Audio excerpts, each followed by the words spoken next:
भक्तों का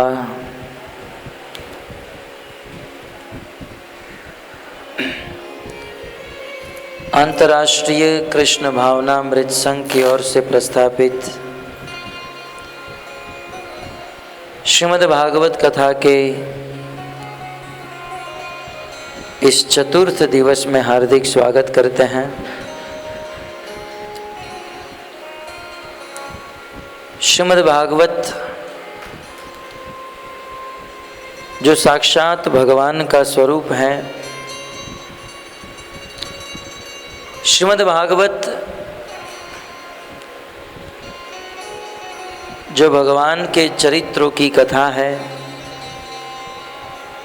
श्रीमद् भागवत जिसे हम हमारे जीवन को मंगलमय बना सकते हैं, श्रीमद् भागवत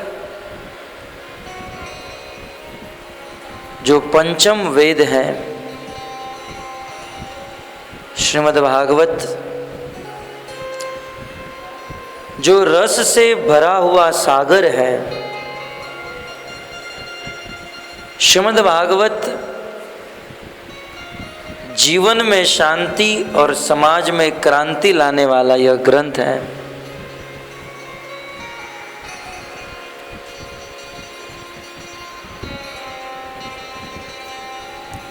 परम सौभाग्य है, कैसे दिव्याति दिव्य समस्त वेद शास्त्र और उपनिषद निगम कल्प तरुर गलितम फलम, कहते हैं ये भागवत समस्त वेदों का पका हुआ फल है। यदि वेद और उपनिषद वृक्ष के समान है तो यह भागवत उस वेद और उपनिषद का पका हुआ फल है।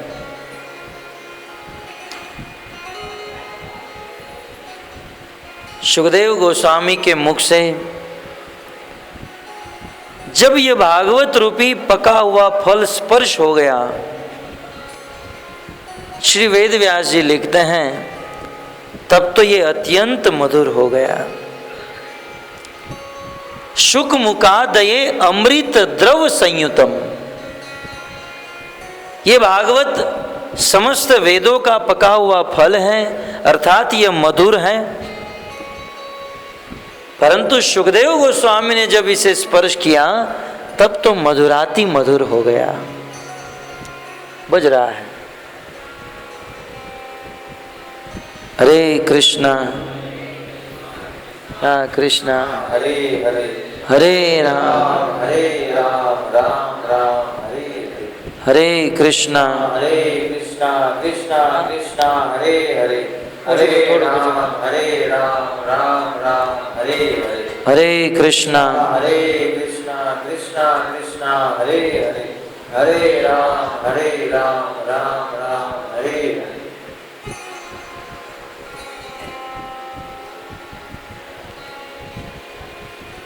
इस संसार में हमने कई बार देखा है, जिस वृक्ष के फल को यदि कोई शुक कोई तोता स्पर्श कर लेता है तो वह फल अत्यंत मधुर हो जाता है, अथवा मधुर फल के ऊपर ही कोई तोता अपनी चोंच लगाता है। ठीक उसी प्रकार शुक रूपी सुखदेव गोस्वामी ने जब इसे स्पर्श किया तब तो ये अत्यंत मधुर हो गया।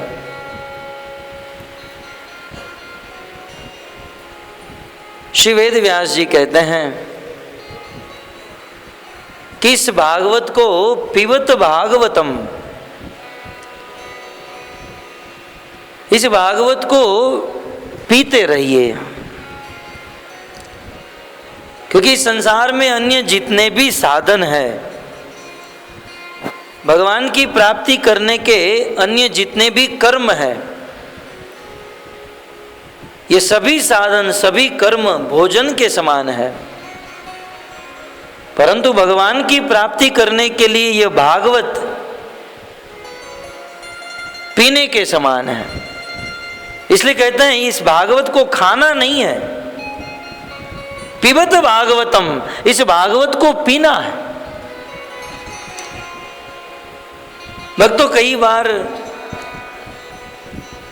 खाने में भी कष्ट होता है ना। गुरु महाराज एक कथा सुनाते हैं कि एक ब्राह्मण थे, कहीं दूर से अपने घर पर गए। मॉनिटर थोड़ा बढ़ा दो। उनकी पत्नी ने बहुत सुंदर भोजन व्यंजन बना कर रखा था।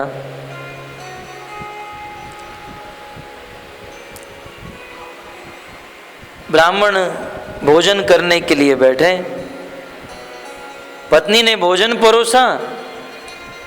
एक हाथ से उस ब्राह्मण की पत्नी पंखा डाल रही थी, दूसरे हाथ से अपने हाथों से उस ब्राह्मण को खिला रही थी। कुछ देर के बाद उनकी पत्नी ने देखा तो उनके पति ब्राह्मण को पसीना आ रहा था। ब्राह्मण की पत्नी ने कहा, पतिदेव बुरा न लगे तो एक बात कहूं। बोलो। बोले 3 घंटे से भोजन मैंने पकाया, यहां पर आप आए तो भोजन मैंने आपको परोसा, पंखा मैं आपको डाल रही हूं और भोजन का निवाला भी मैं आपके मुख में रख रही हूं। सारी मेहनत मैंने की, परंतु पसीना आपको क्यों आ रहा है? तब ब्राह्मण झुंझला कर बोला कि ये चबा कौन रहा है, तेरा बाप? जानती नहीं है चबाने में कितना कष्ट होता है? ब्राह्मण देवता को भोजन चबाने में कष्ट हो रहा था। संसार में भी देखा गया है, भोजन चबाने में थोड़ा कष्ट है, परंतु बना बनाया जूस दे दिया जाए तब तो कोई कष्ट नहीं। श्री वेद व्यास जी कहते हैं ये भागवत भोजन नहीं करना है, इस भागवत को पीना है। एक बना बनाया जूस है, बस अपने कर्ण पुट से, अपने कर्ण के माध्यम से इसे पीते रहो। पीने का दूसरा अर्थ है कि इसको पीने में कोई कष्ट नहीं। भोजन करने में कष्ट है, परंतु कोई जूस पीने में किसी भी प्रकार का कष्ट नहीं है। ठीक उसी प्रकार भक्ति करने में, भगवान की प्राप्ति करने में अन्य जितने भी साधन हैं वो भोजन के समान है। कष्ट है उसमें। भगवान की प्राप्ति करने के लिए कुछ लोग तपस्या करते हैं। कितना कष्ट है तपस्या में। भगवान की प्राप्ति के लिए कुछ लोग यज्ञ करते हैं। कितना कष्ट होता है यज्ञ में।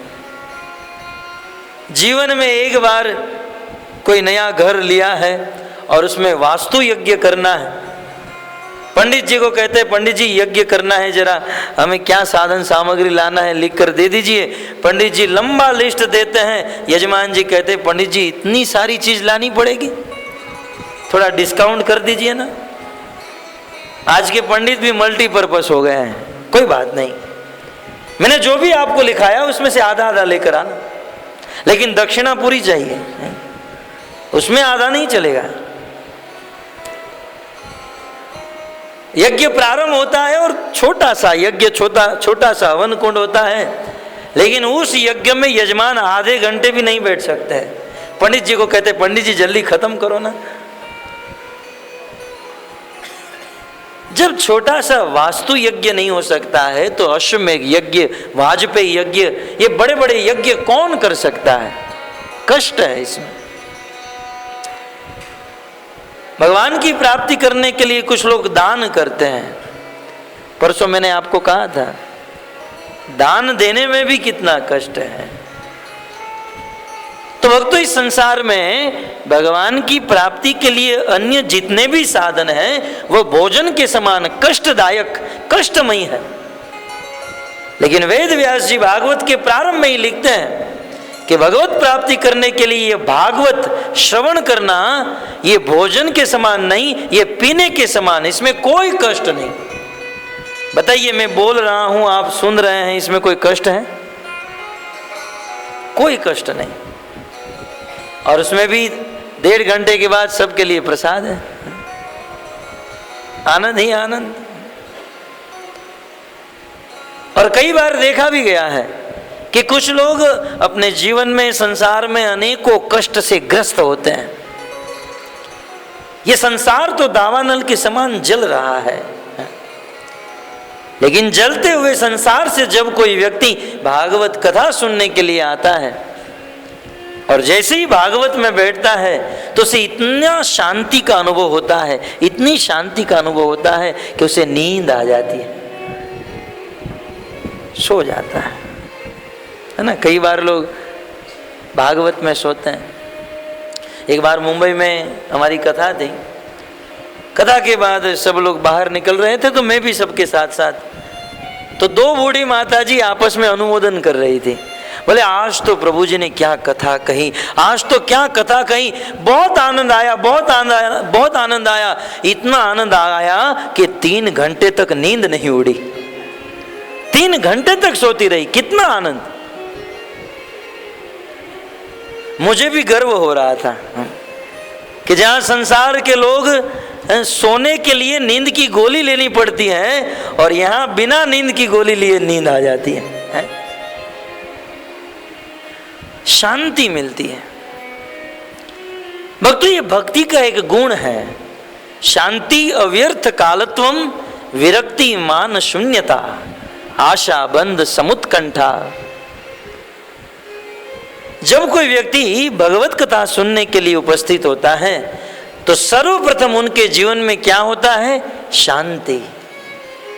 जिस शांति के लिए लोग रात दिन मचल रहे हैं, यहां से वहां घूम रहे हैं, लेकिन दुनिया में कितने भी प्रयास कर लो, जब तक भागवत के सानिध्य में बैठकर भागवत कथा नहीं सुनेंगे तब तक हमारे जीवन में सुख और शांति नहीं आ सकती है। भागवत एक ऐसा ग्रंथ है, यह एक ऐसी कथा है जिससे जीवन में सुख शांति आ जाती है, दुख का अनुभव नहीं होता है। श्री ध्रुव महाराज को जब भगवान वरदान दे रहे थे, ध्रुव तूने 6 महीने तक मेरी तपस्या की, मैं तुझसे प्रसन्न हूं, तुझे जो चाहिए वो मांग ले। तब ध्रुव महाराज कहते हैं, प्रभु आपके चरणों में एक ही प्रार्थना है, ऐसा आशीर्वाद दीजिए कि मैं जीवन में निरंतर आपकी कथा सुनता रहूं। भगवान श्री विष्णु ध्रुव को कहते हैं, बेटा ध्रुव, तू जानता नहीं है इस संसार में कितना कष्ट है, दुख है। संसार के दुखों से मुक्त होने का कोई उपाय मांग लो, ये कथा सुनने की इच्छा क्यों कर रहे हो? तब ध्रुव महाराज ने बहुत सुंदर बात बताई, प्रभु मेरी और कोई इच्छा नहीं है, मेरी एकमात्र इच्छा बस आपकी कथा सुनता रहूं। क्योंकि क्या बताऊं प्रभु, आपकी कथा में मादकता है, आपकी कथा में एक नशा है।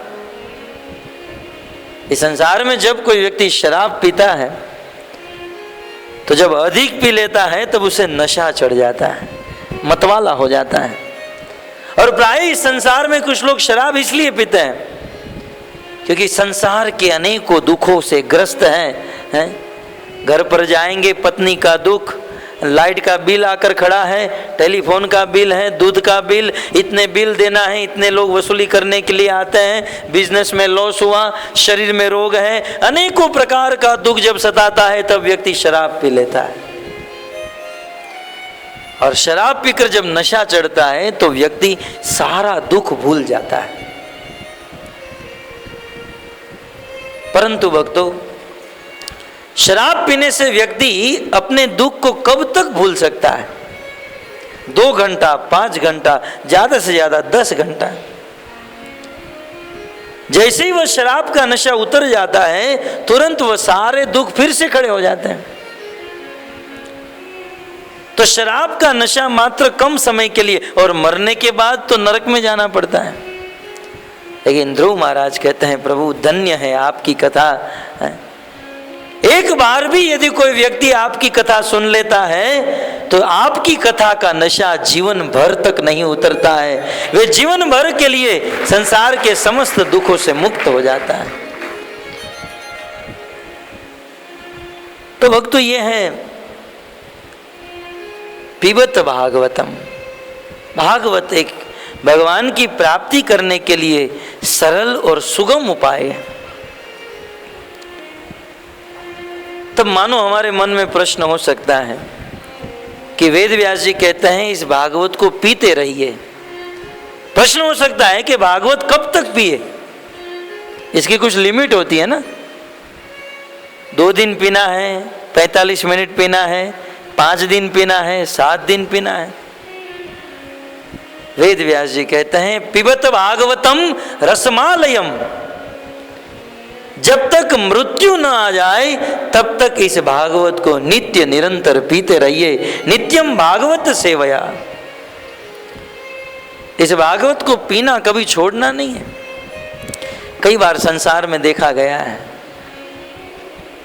इस्कॉन के भक्त इनविटेशन देते हैं, भागवत कथा का आयोजन है, आप आइए। तब कुछ लोग कहते हैं हमने तो भागवत कथा सुन रखी है, हम तो एक बार सुन लिए। तो आपने भोजन भी एक बार कर लिया, दोबारा क्यों करते हैं? भक्तों, जिस प्रकार भोजन हमारे लिए अति आवश्यक है, उसी प्रकार हमारे आत्मा का पोषण करने के लिए यह भागवत अत्यंत आवश्यक है। चैतन्य महाप्रभु रूप गोस्वामी को कहते हैं ब्रह्मांड भ्रमिते कौन भाग्यवान जीव, गुरु कृष्ण प्रसादे पाई भक्ति लता बीज। पूर्व जन्म की सुकृतिवश और गुरु और कृष्ण की कृपा से आज हम सबको भक्ति का एक छोटा सा बीज प्राप्त हो चुका है। परंतु हमारे हृदय में उस भक्ति के बीज को हम बढ़ाना चाहते हैं। हम चाहते हैं इस भक्ति की लता आगे बढ़े, इस पर प्रेम नामक फल लगे। तब चैतन्य महाप्रभु कहते हैं श्रवण कीर्तन जले कर ये सेचन। माली अय्या करे सही बीज आरोपण, श्रवण कीर्तन जले कर ये सेचन। हम सबको जैसे कितना भी सुंदर बीज हो, कितनी भी अच्छी भूमि हो और कितनी भी उसकी अच्छी देखभाल हो, परंतु उस बीज को सिंचन न किया जाए, उस पर निरंतर पानी जल न डाला जाए, तो वह बीज फलता नहीं है। ठीक उसी प्रकार हमारे हृदय में भक्ति है, परंतु जब तक इस भागवत कथा रूपी श्रवण को हम निरंतर नहीं करते रहेंगे, तब तक वह भक्ति फलेगी नहीं, फूलेगी नहीं। अतः ये भागवत निरंतर सुनते रहना चाहिए। रसमालयम मुहु रहो रसिका भूवि भावुका। इस संसार में जो रसज्ञ है, जिनके हृदय में रसों की अनुभूति है, जिनका हृदय नम्रता से कोमल बन चुका है, वो कभी भी भागवत कथा सुनना नहीं छोड़ सकता है। अतः हे रसिको, इस भागवत को निरंतर सुनते रहो। तो भक्तों, परम सौभाग्य है कि इस अमृत रूपी भागवत का श्रवण ऐसी भक्ति वेदांत स्वामी श्रील प्रभुपाद जी की कृपा से हम सब कर रहे हैं। श्रील प्रभुपाद जी की यह असीम अनुकंपा है कि यह भागवत यद्यपि दुर्लभ है, अति दुर्लभ भागवत हम सबको आज सुलभ हुआ है। नहीं तो विचार कीजिए भक्तों, इसी भागवत को सुनने के लिए बड़े बड़े महाराजा अपने राज रजवाड़े को छोड़ते थे। इस भागवत को सुनने के लिए अपना घर, अपना सब कुछ त्याग कर, चाहे महाराज परीक्षित हो, चाहे राजा रहुगण हो, भागवत को सुनने के लिए कहीं दूर जाकर सब कुछ छोड़कर तब जाकर ये भागवत मिलता था। परंतु आज गृहस्थी में रहते हुए हमारे अपने शहर में, हमारे अपने घर पर यह भागवत हमें प्राप्त हुआ है। इसके पीछे एकमात्र श्रील प्रभुपाद जी की कृपा है, जिनकी कृपा से हम सब लोग आज एक छत के नीचे बैठकर इस भागवत का श्रवण कर रहे हैं।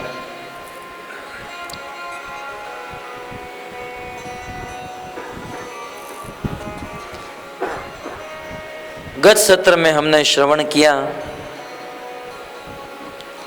किस प्रकार से भगवान का नाम लेकर हृदय में रहे हुए समस्त पापों से हम मुक्त हो सकते हैं। किस प्रकार भगवान के नाम से व्यक्ति नरक में जाने से बच सकता है। यद्यपि बुद्धि से विचार किया जाए तो ये भगवान का नाम नरक से बचने के लिए नहीं है। भगवान का नाम तो भगवान के चरणों में प्रेम उत्पन्न कराने के लिए।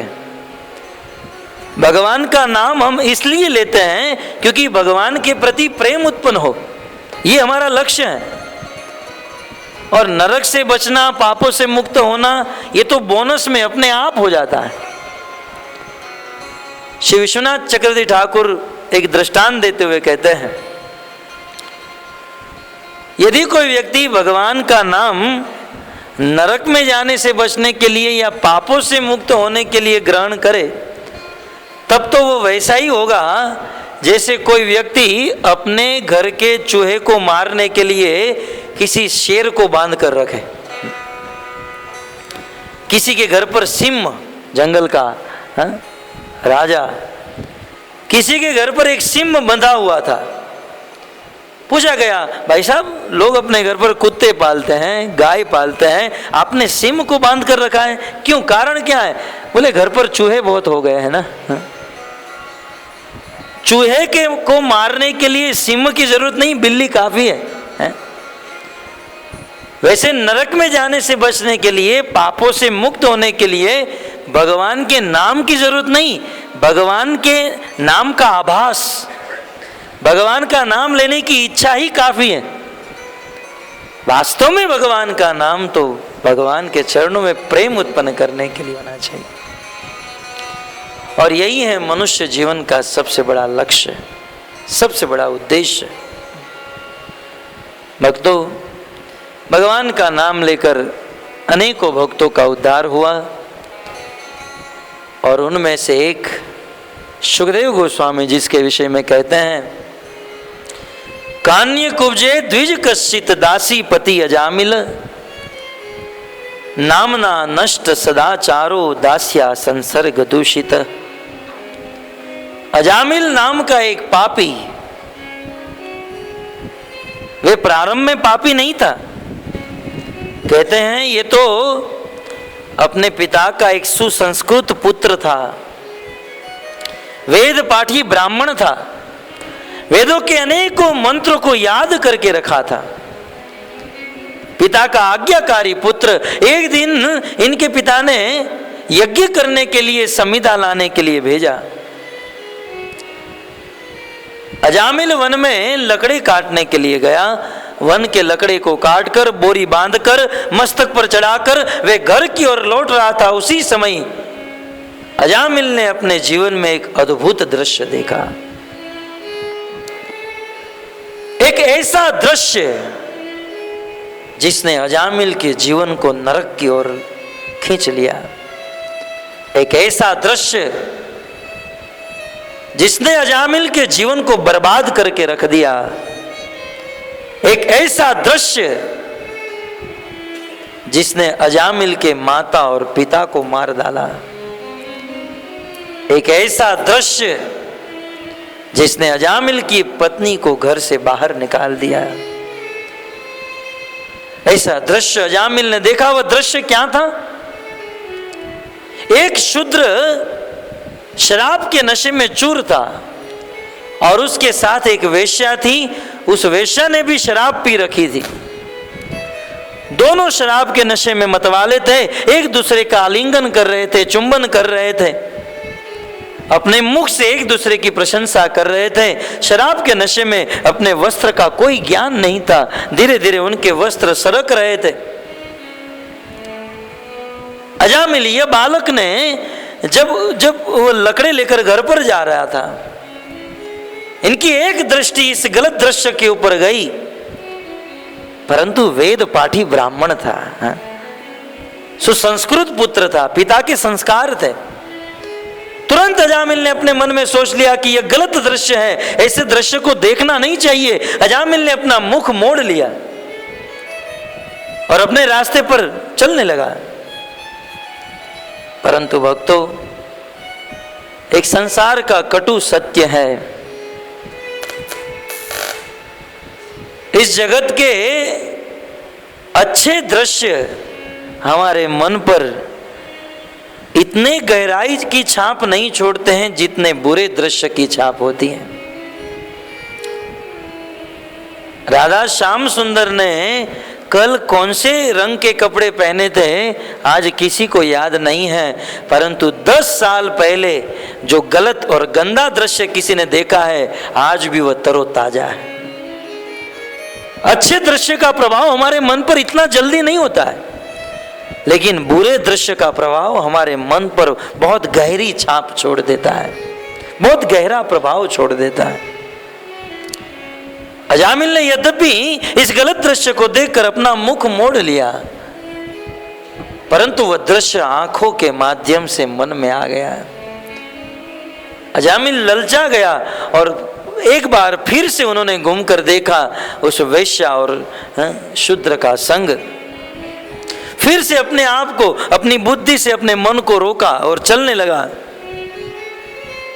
कि मैं तो अच्छे बाप का पुत्र हूं, शास्त्र में यह वर्जित है, गलत दृश्य नहीं देखने चाहिए। परंतु भक्तों,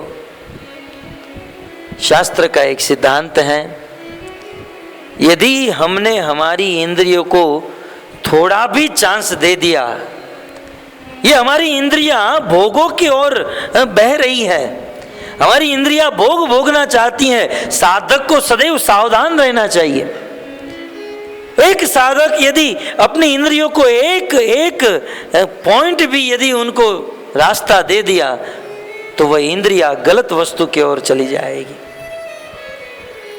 इतना सुसंस्कृत ब्राह्मण, लेकिन उनके दिमाग में अब वह दृश्य घूमने लगा और अंत में अजामिल उस निर्णय पर आया,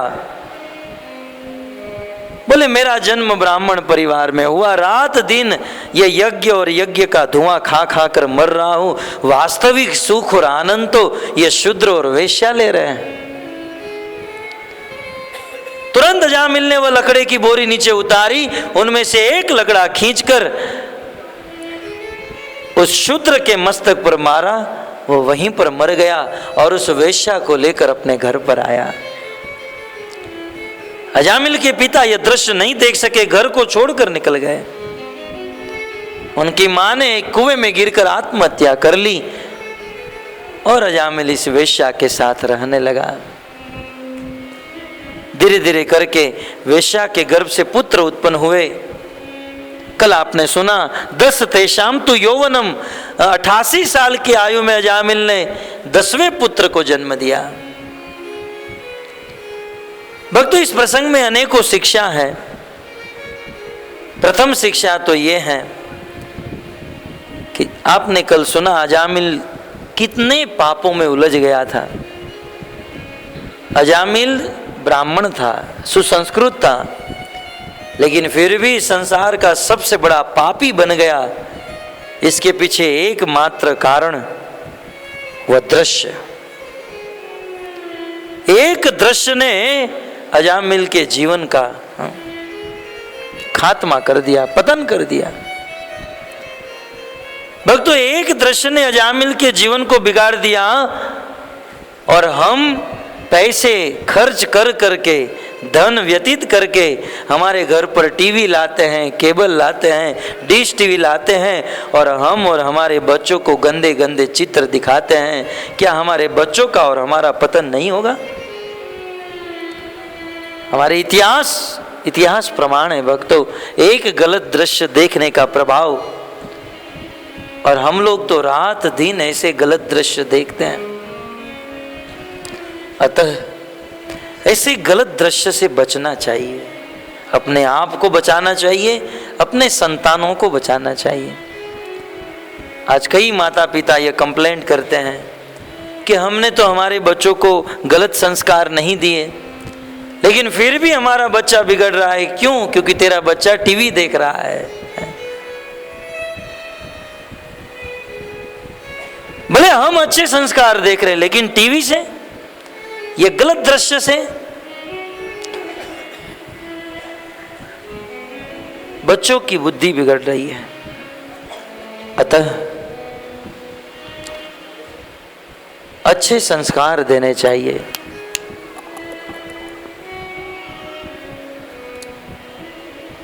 तो इस प्रकार अजामिल का जीवन अत्यंत पापमय हो गया और धीरे धीरे करके दिन बीतते गए। अजामिल बूढ़ा हो गया और बुढ़ापे में भी अब तो रात दिन उनके छोटे पुत्र का नाम नारायण था। हमारे समाज में देखा गया है, माता पिता का या तो जो सबसे बड़ा पुत्र है उसके प्रति प्रेम ज्यादा होता है, या तो जो सबसे छोटा पुत्र है उसके प्रति प्रेम ज्यादा होता है। अजामिल का ये सबसे छोटे पुत्र, जिसका नाम नारायण था, अत्यंत प्रेम था और बस अपने घर पर नारायण के नाम की गूंज चलती थी। अपनी पत्नी को कहता था, नारायण कहाँ है? नारायण ने भोजन कर लिया? नारायण ने खाना खा लिया? नारायण ने जल पी लिया? इस प्रकार भुंजान प्रबिबन खादन बालक स्नेह यंत्रित भोजयन पाययन मुड्डो न वेदागम अंतकम। भोजन करते हुए, खाते हुए, पीते हुए, अपने बालक में आसक्त रहते हुए सुखदेव गोस्वामी गाली देकर कहते हैं, वह मुड, वह मूर्ख अजामिल अपने सिर पर मंडराने वाले काल को नहीं पहचान पाया। काल निकट आ गया, मृत्यु एकदम निकट आ गई। न वेदागम अंतकम, संसार में सबका अंत करने वाले काल को न वेद ये अजामिल नहीं जान पाया। साक्षात मृत्यु अजामिल के द्वार पर खड़ी है। अजामिल मृत्यु की सैया पर सोया हुआ है, क्योंकि जीवन भर अजामिल ने पाप किया था। इसलिए अजामिल को लेने के लिए यमराज के 3 दूत आ रहे हैं। सपास अष्टान त्रीन दृष्टवा, अजामिल मरण सैया पर सोया हुआ है और सोते सोते 3 दृष्टवा, अजामिल ने 3 व्यक्ति को देखा। कैसे थे? वक्रतुंड ऊर्ध्व रोमणम आत्मानम नेतु मागतान। उनके तुंड, उनके मुख वक्र थे, काजल के पहाड़ के समान उनका शरीर, भयंकर विकराल शरीर वाले 3 यमराज के दूत को देखा। और 3 यमराज के दूत को देखकर वह मूढ़ यह नहीं समझ पाया कि अब ये मुझे लेने आए हैं, अभी मैं कुछ उपाय कर लूं। उस समय भी अजामिल अपने छोटे पुत्र में आसक्त था। दूरे क्रीडन कासक्तम नारायणम व्याहतम। कुछ दूर उनका वह बालक नारायण खेल रहा था। अजामिल ने मन में सोचा कि मेरा ये बालक उस 3 दूतों को देख लेगा तो डर जाएगा, अभी भी उसमें आसक्त। तो अजामिल अपने उस बालक को कहना चाहता था, बेटा नारायण तुम यहां से भाग जाओ, क्योंकि ये 3 भयंकर दूत आ रहे हैं, 3 भयंकर पुरुष आ रहे हैं। परंतु सुखदेव गोस्वामी कहते हैं, प्लावी तेनो स्वरेणो उच्चे जुहाव आकुलेन्द्रिय। बुढ़ापा आ चुका था, मरण शैया पर सोया हुआ था। प्राण प्रयाण समये कफवात पित्ते। प्राण के जब प्रयाण का समय आता है, जब इस शरीर से प्राण निकलने वाला होता है, तब यह शरीर कफ, वात और पित्त से भर जाता है, गला रूंध जाता है, मुख से आवाज नहीं निकलती। अजामिल जोर से चिल्लाना चाहता था, बेटा नारायण यहां से भाग जाओ, परंतु प्लावी तेन स्वरेण, जोर से नहीं बोल पाया। लेकिन प्रयास किया, नारायण नारायण यहां से जाओ। और उसी समय अचानक ये तीनों अजामिल के निकट पहुंच गए। जबरदस्ती हाथ में रस्सी लेकर वे आए थे और अजामिल के शरीर के हृदय से अजामिल को जैसे ही खींचा, उसी समय अजामिल ने अपने पुत्र नारायण का नाम लिया। निशम्य म्रियमाणस्य ब्रूतो हरि कीर्तनम भर्तुर नाम महाराज पार्षदा सहसापतन। जैसे ही अजामिल को हृदय से बाहर निकाला, वह मृत्यु होने वाली थी, उसी समय मृत्यु के समय अजामिल ने अपने पुत्र का नाम नारायण लिया। और नारायण नाम लेते ही तुरंत सहसा अचानक भगवान के 4 पार्षद शंख चक्र गदा पद्म लेकर वहां पर उपस्थित हो गए और हाथ में तलवार लेकर वे तीनों यमदूत को भगा दिए। भगवान के 4 पार्षद वहां पर आए, हाथ में तलवार लेकर यमदूत को कहने लगे, चलो इसको वापस छोड़ो। तब यमदूतों ने कहा, महाराज आप 4-4 लोग आए हो, कहां से आए हो? आज तक इस संसार में हम जिसको मारने जाते हैं, लेने जाते हैं, वहां पर हमें कोई डिस्टर्ब नहीं करता। और इस पापी को जब हम यहां से लेकर जा रहे हैं तो आप हमको क्यों रोक रहे हो? सर्वे पद्म पला साक्षा पीत कोशे वासस। आप लोग इतने सुंदर हो और देखने में भी सज्जन लग रहे हो, आप लोग अच्छे आदमी हो, तो आप अच्छे होकर इस पापी का पक्ष क्यों ले रहे हो? तब भगवान के पार्षदों ने कहा, ये पापी नहीं, ये धर्मात्मा है। यमराज के दूत तो हंसने लगे, बोले आपको रॉन्ग नंबर लग गया है, ये दुनिया का सबसे बड़ा पापी है। नहीं, भगवान विष्णु के दूतों ने कहा, नहीं ये दुनिया का सबसे बड़ा धर्मात्मा है। बोले नहीं, ये पापी है, धर्मात्मा है।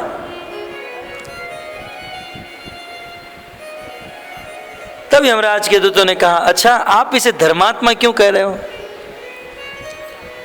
तब भगवान विष्णु के दूतों ने कहा, गीता नहीं पढ़ी है? भगवत गीता पढ़ते हो कि नहीं? भगवत गीता में कृष्ण ने क्या कहा? अंत काले च मामेव स्मरण उक्त्वा कलेवरम। हे अर्जुन, जीवन के अंतिम समय में, मृत्यु के समय यदि कोई मेरा स्मरण करता है, मेरा नाम लेता है, तो निश्चित वह मेरे धाम को प्राप्त होता है। यमराज के दूतों, इसने मरते समय हमारे प्रभु भगवान नारायण का नाम लिया है, इसलिए धर्मात्मा है, इसे हम लोग वैकुंठ में लेकर जाएंगे। यमराज के दूत तो हंसने लगे, बोले वास्तव में आपको रॉन्ग नंबर लग गया, इसने आपके स्वामी भगवान का नाम नारायण नहीं लिया। अरे इसने अपने पुत्र का नाम लिया, ये कोई भगत नहीं है, ये तो अपने पुत्र का नाम नारायण लिया था। तब भगवान के दूत कहते हैं कि संसार में कोई किसी भी बहाने, किसी भी कारण से, किसी भी बहाने और किसी भी भाव से यदि भगवान का नाम ले लेता है, तो भगवान को ऐसा ही लगता है कि ये मेरा ही नाम ले रहा है। चाहे अपने पुत्र के बहाने, अपने मित्र के बहाने, अपने नौकर का नाम रामू है, तो नौकर को यदि कोई बुलाता है, ए रामू यहाँ आओ, तो भगवान राम को लगता है ये मुझे बुला रहा है, बड़े प्रेम से बुला रहा है। ये भगवान का स्वभाव है, इसलिए इसने भगवान का नाम लिया है। बहुत सुंदर संवाद हुआ और ये संवाद सुनकर अजामिल का हृदय पिघल गया।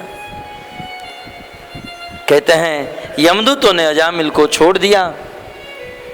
फिर अजामिल हरिद्वार में जाकर लगभग 13 वर्ष तक भगवान की भक्ति करके भगवान के धाम को प्राप्त हुए।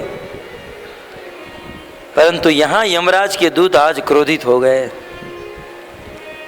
और यमराज के दूत वापस यमराज जी के पास जा रहे। सुखदेव गोस्वामी वर्णन कर रहे हैं कि रास्ते में ही इन लोगों ने सोच कर रखा और इतने क्रोधित हो रहे थे, बोले कि आज से हम लोग ये नौकरी नहीं करेंगे, क्योंकि नौकरी उसकी की जाती है जिसकी समाज में कोई वैल्यू होती है। अरे हम उसे लेने के लिए गए, उसका वारंट भी बन चुका था और हमको भगा दिया। हम लोग नौकरी नहीं करेंगे। यमराज जी के पास, यमराज के दरबार में पहुंचे और जितना भी साथ सामान, रस्सी इत्यादि था, यमराज जी के चरणों में रख दिया। बोले महाराज, आज के बाद हम लोग छुट्टी ले रहे हैं, हम आपकी नौकरी नहीं करेंगे। यमराज जी ने कहा, मेरे पुत्रों, आप ऐसा क्यों कह रहे हो, क्या हुआ? बोले क्या नहीं हुआ? बोले पहले पानी पियो, थोड़ा ठंडे हो जाओ और मुझे बताओ क्या हुआ। इन्होंने मार्ग में ही सोच कर रखा था कि स्वामी को क्या क्या पूछना है। बोले सबसे पहले ये बताओ, इस दुनिया में भगवान कितने? बाकी सब मगजमारी छोड़ो, हमें हमारे प्रश्न का जवाब दो। इस दुनिया में भगवान कितने? हमारे बॉस कितने? कुछ ऑफिस में ऐसे होते हैं 4-5 बॉस होते हैं, सबकी सुननी पड़ती है। बोले इस दुनिया के मालिक कितने? यमराज जी ने कहा कि आपको क्या लगता है? यमदूतों ने कहा, आज तक हमें यह था कि इस दुनिया का एक ही मालिक और आप हो, लेकिन आज हमारा विश्वास टूट गया, क्योंकि हम वहां पर गए थे और हमको भगाया, हाथ में तलवार लेकर हमको डराया।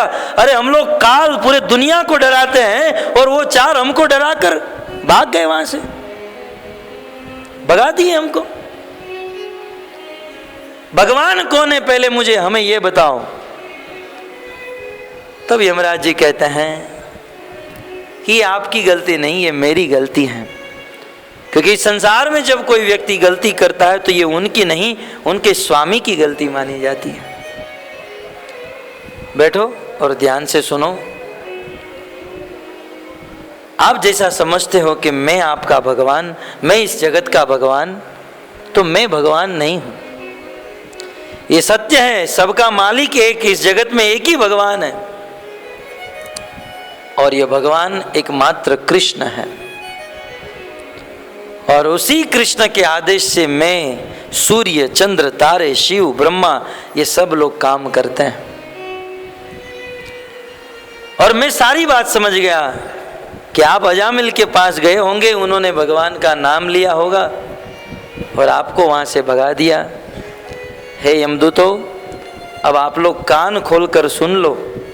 यमराज जी ने बहुत लंबा चौड़ा प्रवचन किया, भागवत में एक पूरे अध्याय में प्रवचन है, लेकिन संक्षिप्त में इतना ही समझिए।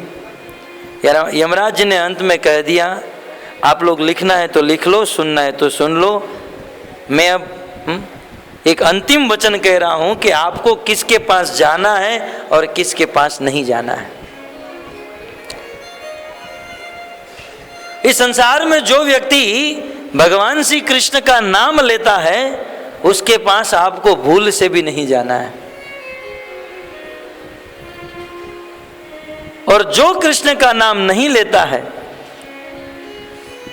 जीवहान वक्ति भगवत गुण नाम ध्येयम चेतस्य न स्मरति तत चरणार विंदम कृष्णाय नो नमति यत शिर एक दापि तान आनय सत्वम असतो विष्णु कृत्यान।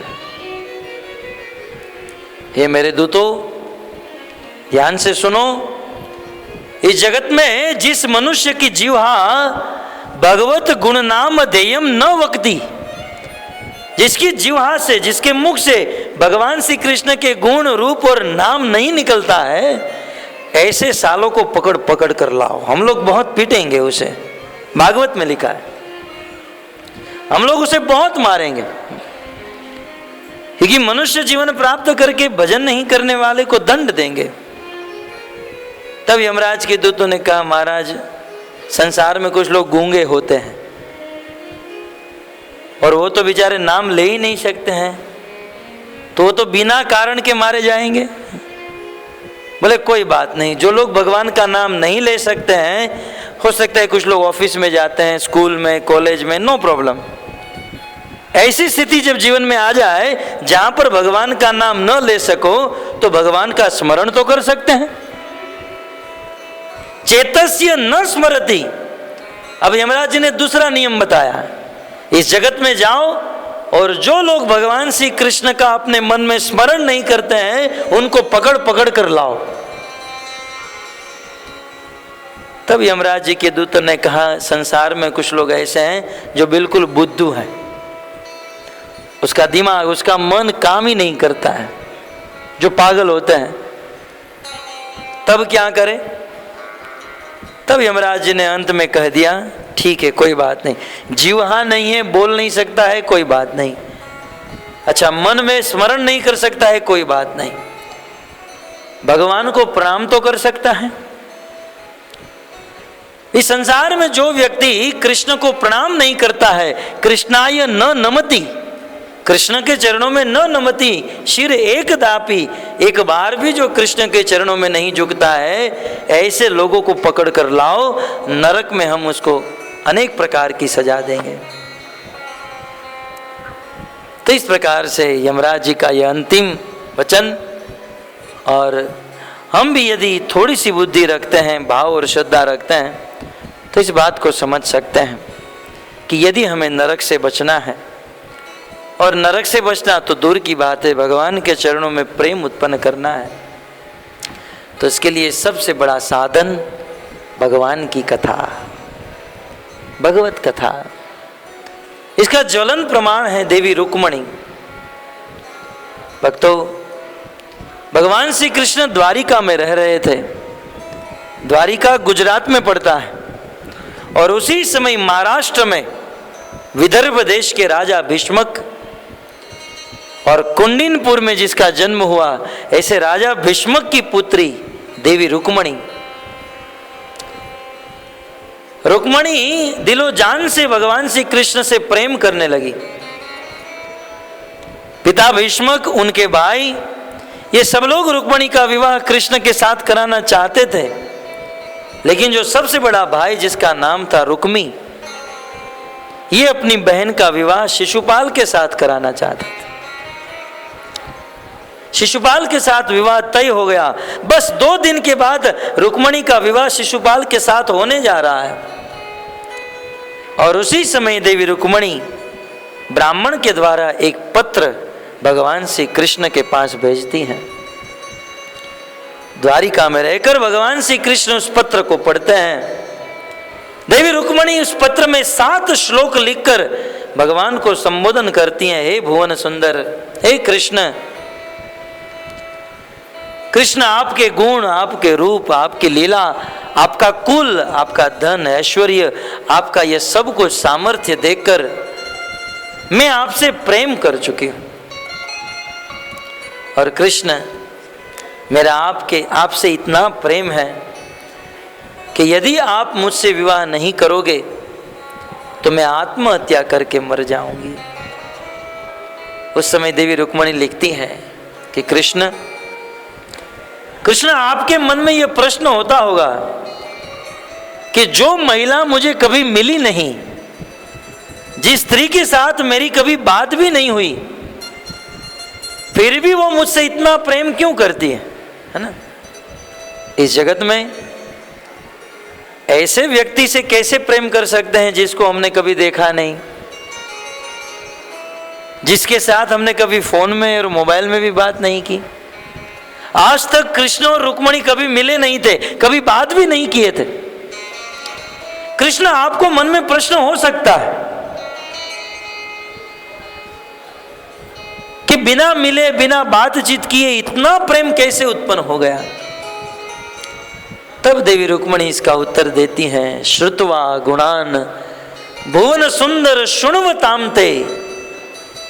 हे भुवन सुंदर, ते गुणान श्रुत्वा, आपके गुण को, आपकी कथा को मैं लगातार सुनती रही।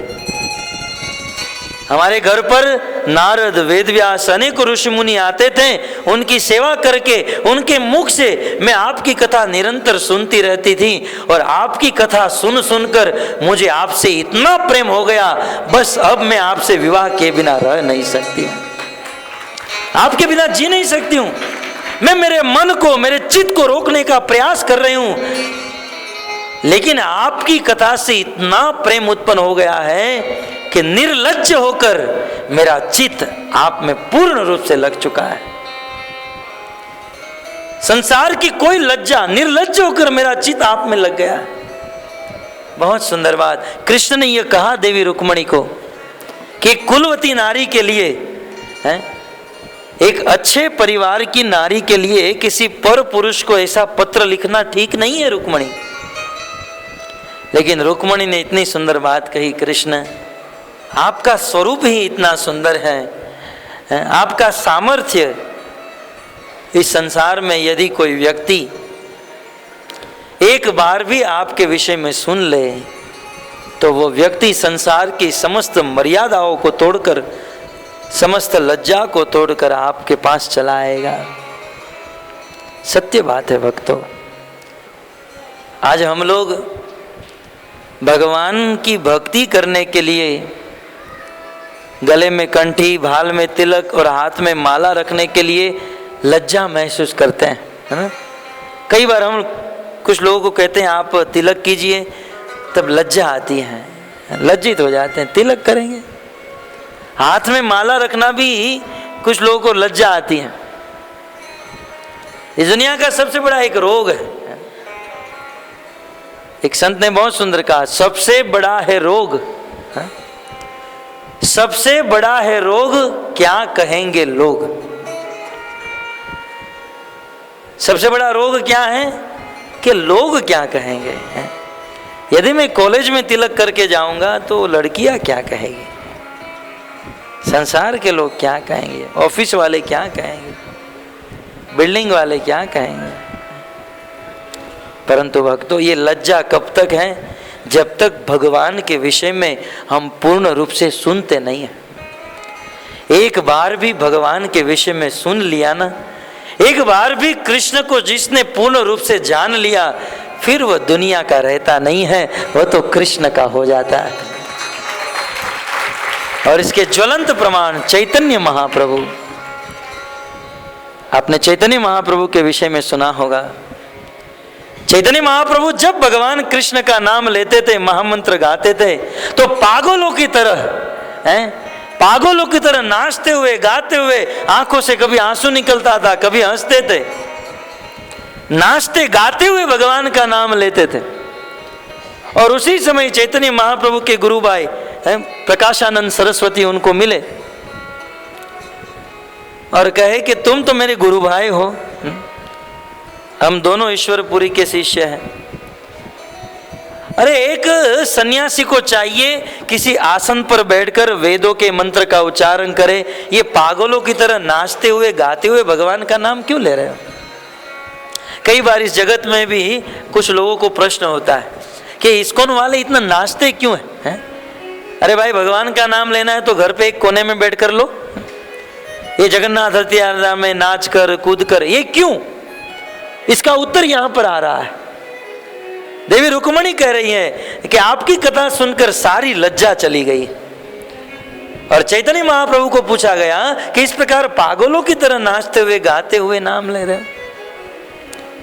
तब चैतन्य महाप्रभु ने बहुत सुंदर उत्तर दिया, गुरु भाई,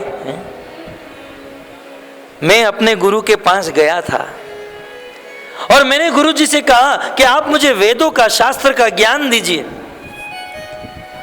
तब गुरुजी ने देखा कि मैं बड़ा मूर्ख हूं।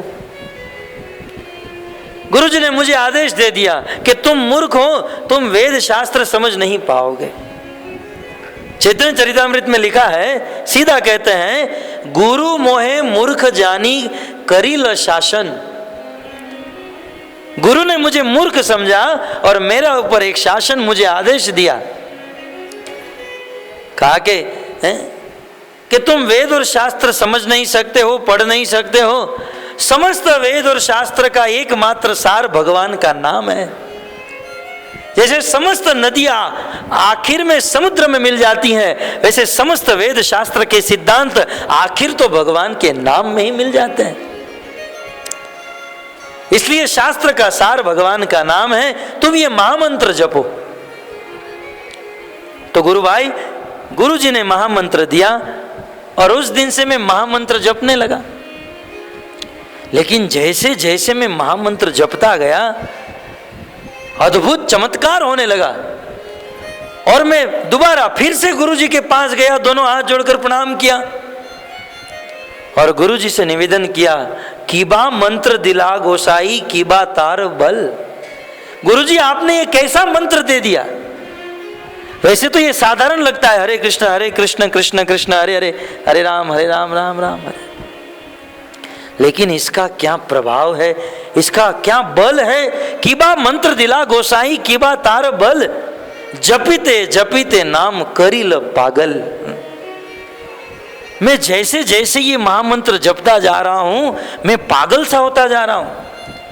इस महामंत्र को जपने से संसार से वैराग्य हो गया, भगवान में अनुराग हो गया, अब पत्नी बच्चे समाज सबको भूलने लगा। और मैंने गुरुजी को कह दिया, गुरुजी ये मंत्र ने तो मुझे पागल बना दिया। तब गुरुजी ने कहा, बेटा ये मंत्र वास्तव में तुम पर फल चुका है, तुम्हें निश्चित भगवान की प्राप्ति हो जाएगी। बस उस दिन से मैं ये महामंत्र नाचते हुए गाते हुए जपता। भक्तों, भगवान का नाम, भगवान की कथा एक ऐसी वस्तु है कि एक बार भी कथा के माध्यम से भगवान को समझ लिया, फिर लज्जा चली जाती है।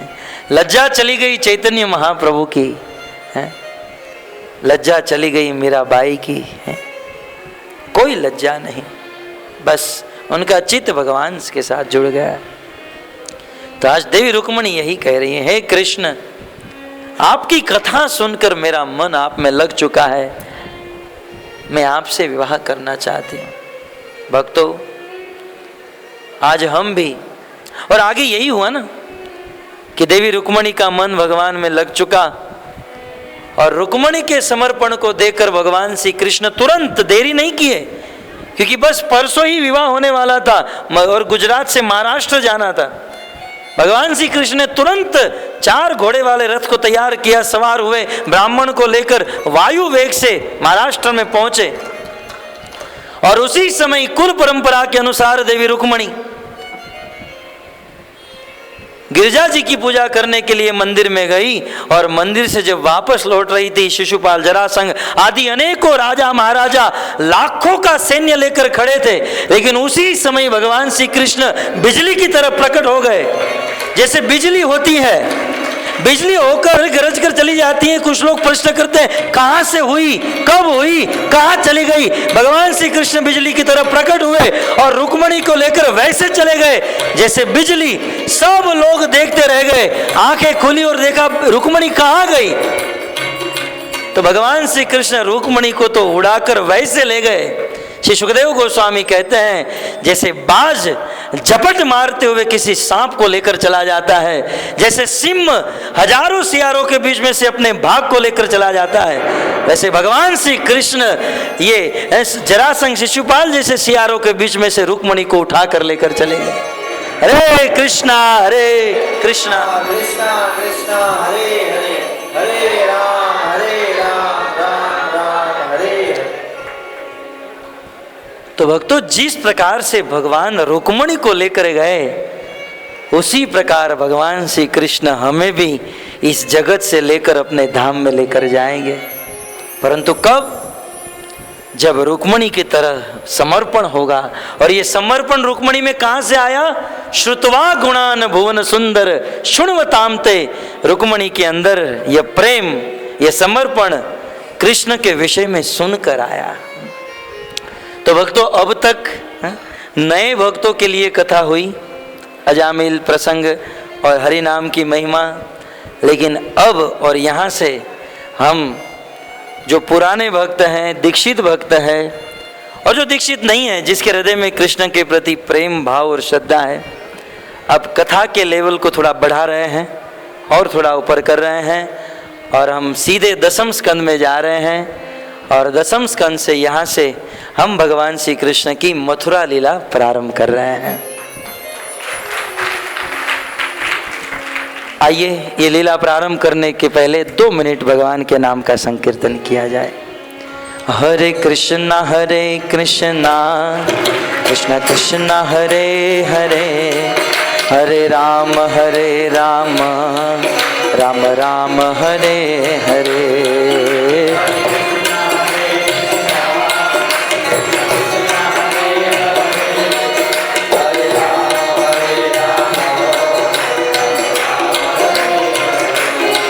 हरे कृष्णा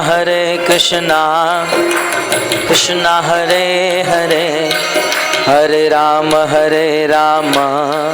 राम राम हरे हरे।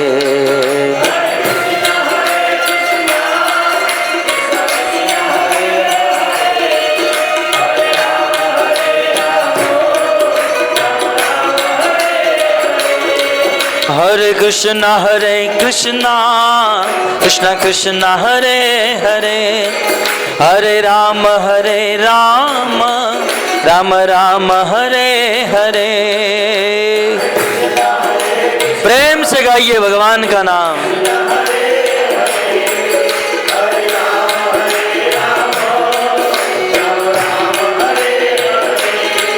हरे कृष्णा कृष्णा कृष्णा हरे हरे, हरे राम राम राम हरे हरे।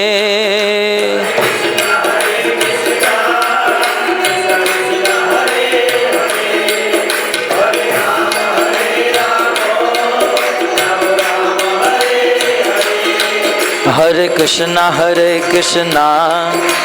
कृष्णा हरे हरे, हरे राम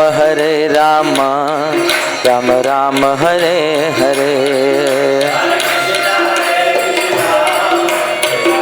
हरे हरे राम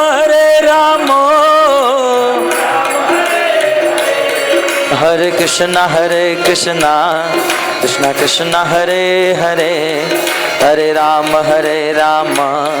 राम राम हरे हरे।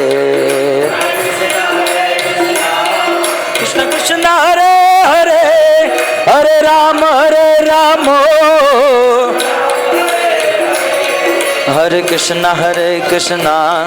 कृष्ण कृष्ण हरे हरे, हरे राम राम राम हरे हरे। कृष्ण कृष्ण हरे हरे, हरे राम हरे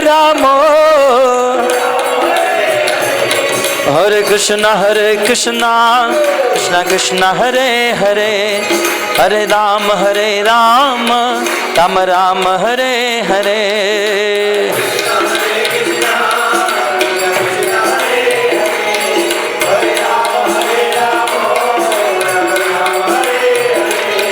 हरे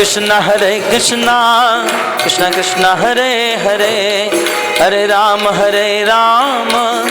राम हरे हरे। गाइए प्रेम से, everybody chant holy name.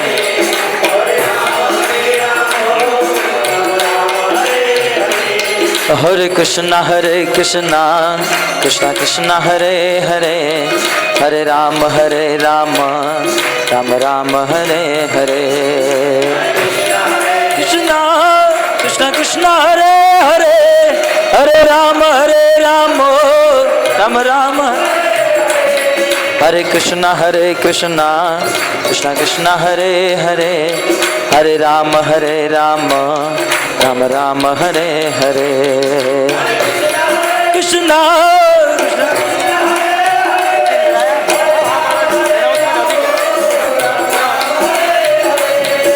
Krishna हरे कृष्ण कृष्ण हरे हरे, हरे राम राम राम हरे हरे। कृष्ण कृष्ण हरे हरे, हरे राम बोलो हरे कृष्णा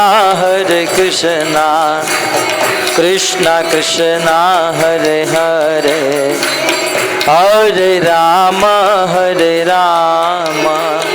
राम राम हरे हरे। प्रेम से गाइए। जय हो। राम हाँ, हरे कृष्णा कृष्ण कृष्ण हरे हरे, हरे राम राम राम हरे हरे। कृष्णा कृष्णा कृष्णा हरे हरे हरे राम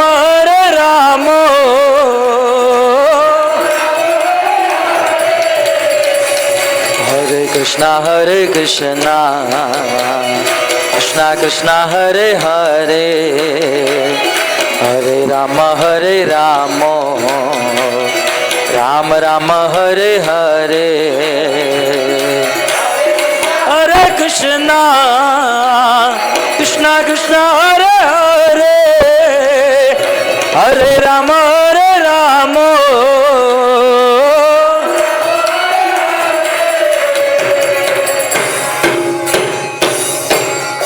श्री कृष्णचंद्र भगवान की। सुसमाचार है, सुसमाचार। किस भक्तों की अनुरोध किया जाते हैं, कर रहे हैं, प्रभु जी की रिक्वेस्ट करते और एक दिन कथा बढ़ाएगी कहानी के लिए प्रभु जी इसलिए प्रभु जी हम अनुरोध करते हैं एक दिन। और 25 तारीख उनका टिकट है, बॉम्बे जाने का है। 26 तारीख कथा यहाँ उसी 4:30 बजे यहाँ स्टार्टिंग होगा। आप कृपा करके आए।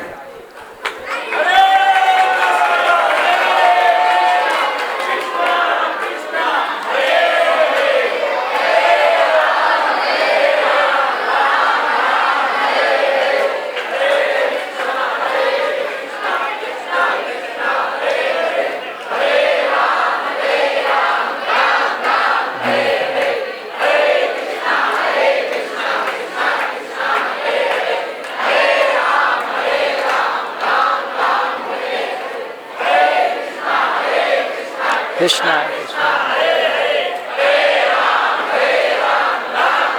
मोहन बस गयो मेरे। हरे कृष्णा। ठीक है, कुछ भक्तों का अनुरोध करना है, प्रभु जी हम अनुरोध करते हैं और एक दिन कथा। हरे कृष्णा। सबकी इच्छा तो जान लीजिए। और सब लोग राजी हैं आने के लिए? सब राजी है? ठीक है, एक दिन बढ़ेंगे, प्रभु जी कथा करेंगे। और एक चीज प्रभु जी की अनुरोध करते हैं सभी भक्तों को, मंगला आरती जरूर आना है। कल राधा अष्टमी है, राधारानी के जन्मदिन पर कल यहाँ पधारना है। प्रभु जी देखेंगे कितना प्रेजेंटेशन लेंगे, कितना लोग आ रहे हैं, हम लोग को तैयार है कथा सुनने के लिए। सवेरे 4:30 बजे 4:30 में सवेरे 4:30 बजे मंगला आरती होती है, वहाँ होगी ठाकुर जी का, जगन्नाथ जी का। कल राधा अष्टमी है, सभी भाग लेना है। और एक अनुरोध है, राधा अष्टमी उपलक्ष्य कुछ भक्त लोग यहाँ आयोजन किए हैं। राधा रानी को अभिषेक करने के लिए दोपहर मतलब 10 बजे शुरुआत होगा, 11 बजे अभिषेक होगा। यहाँ 10 बजे यहाँ अभिषेक कीर्तन होगा, भजन संध्या कीर्तन होगा और 11 बजे अभिषेक होगा और 12 बजे आरती, इसके बाद में प्रसाद। कल राधा अष्टमी के लिए बोला कि तुम भाग लेने के लिए चाहते हैं, आप लोग भाग लेना चाहिए। और राधा रानी के लिए, राधा रानी को जन्मदिन पर जगन्नाथ जी को प्रसाद खिलाना है। अपने घर में अच्छा पकवान बना करके जगन्नाथ जी वाले 56 भोग लगाना है, ले दिया ना साथ में। अब भोग लगाएंगे, भोग लगाने वाले हमको सभी प्रसाद लेना है। हरे कृष्णा हरे कृष्णा।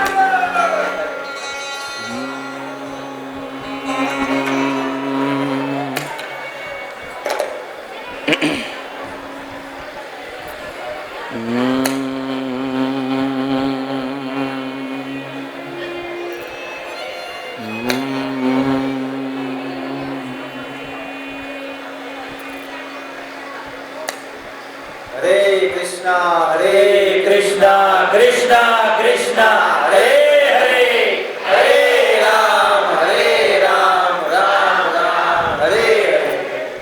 अब हम बोले पक्का?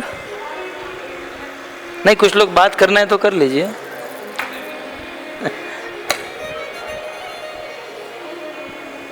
अकबर के मन में आगरा है ना,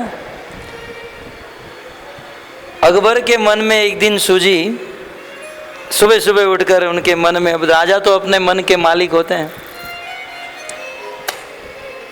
अकबर ने ऐलान करवाया कि आज जो सबसे बड़ा झूठ बोलेगा मैं उसे इनाम दूंगा।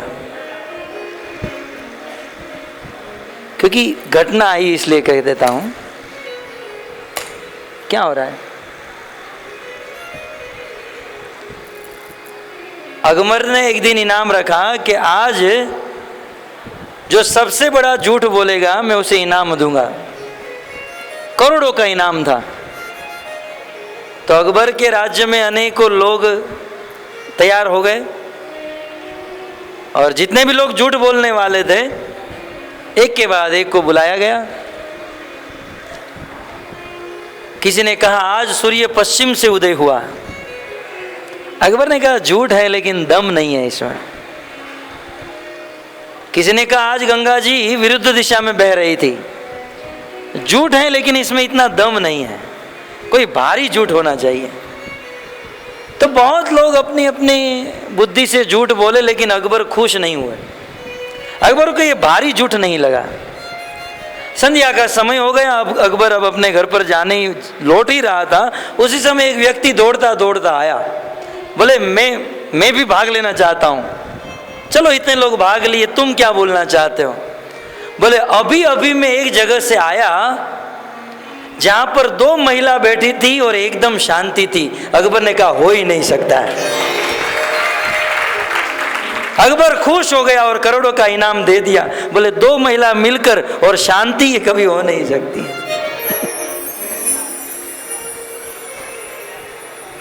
खैर यहाँ तो महिला नहीं, यहाँ तो सब माता जी है, इसलिए आप लोगों के लिए नहीं है।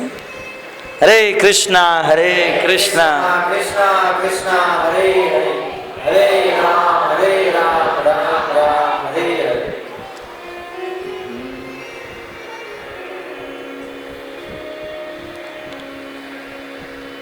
श्री शुक उवाच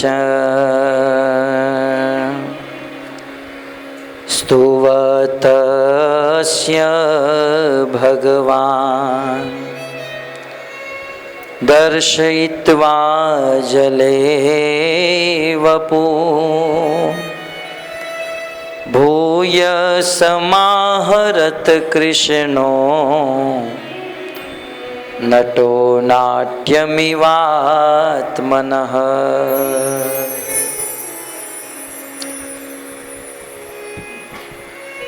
यहाँ से जब हम लोग वृंदावन जाते हैं तो पहले मथुरा पड़ता है और फिर वृंदावन।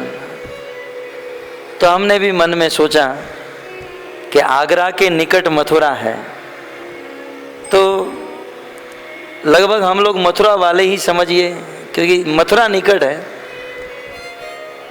तो भगवान श्री कृष्ण मथुरा में आकर जो लीला किए उस लीला को सुनने से हृदय में आनंद और प्रेम उत्पन्न होगा। तो आइए विस्तार से तो नहीं परंतु संक्षिप्त में भगवान श्री कृष्ण की मथुरा लीला श्रवण कराने का प्रयास करने जा रहा हूँ। भक्तों ये उस समय की बात है जब कंस भगवान श्री कृष्ण को मारने के लिए बहुत प्रयास कर रहा था। और एक दिन कंस अपनी मथुरा में अपने महल में बैठकर मस्तक पर हाथ देकर चिंतित अनेकों प्रकार के शोक और चिंता से ग्रस्त था।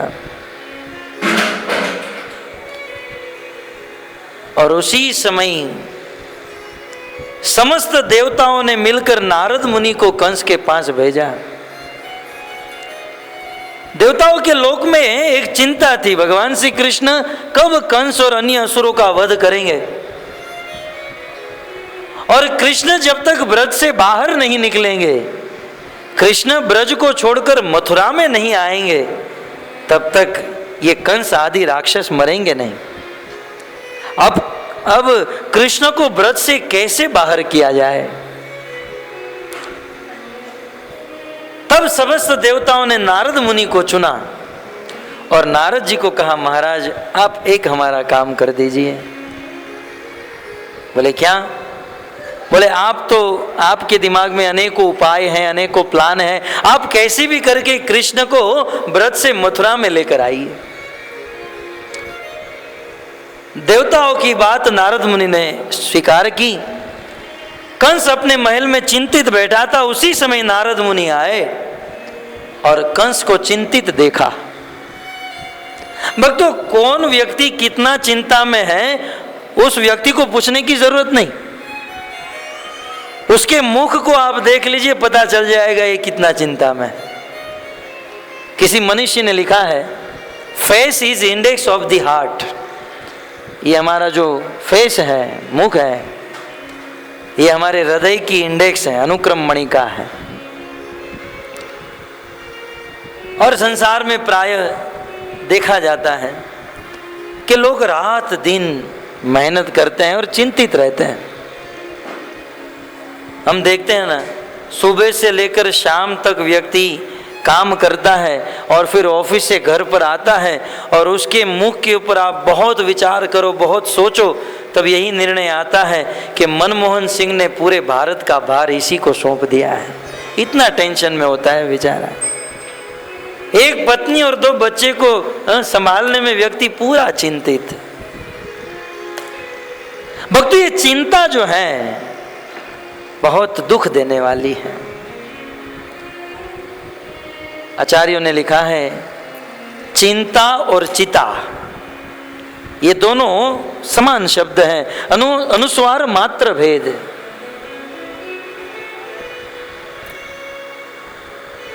हो गया? अभी भी हो रहा है।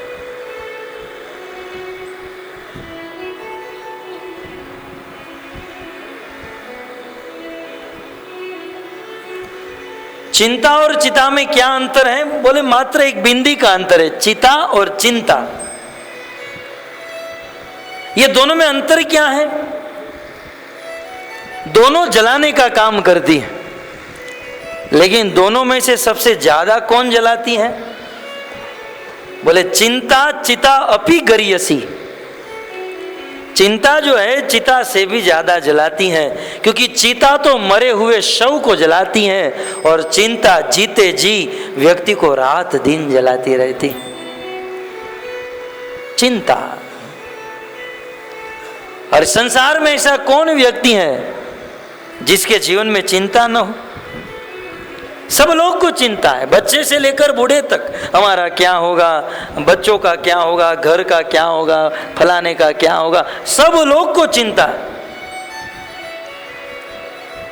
लेकिन चिंता से मुक्त होने का एक सरल उपाय, बस उसके पीछे मात्र न लगा दीजिए, चिंतन। यदि कोई व्यक्ति कृष्ण का चिंतन करने लगे तो समस्त चिंताओं से मुक्त हो जाता है, इसमें कोई संशय नहीं। और इसके ज्वलंत प्रमाण पांडव। आप विचार कीजिए, जब कुरुक्षेत्र की भूमि में कौरव और पांडवों का युद्ध छिड़ गया, कौरवों की सेना के विषय में परीक्षित महाराज भागवत के इसी 10वें स्कंद के प्रारंभ में कहते हैं, पितामहा में समरे मरंजये देवव्रता आदि रथे स्तिमिंगले दुरत्ये कौरव सैन्य सागरम। बोले पांडवों के सामने कौरवों की सेना कैसी थी?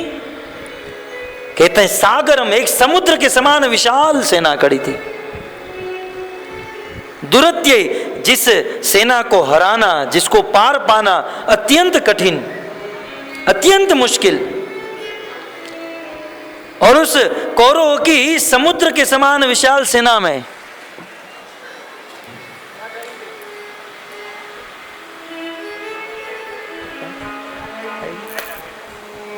धन्यवाद।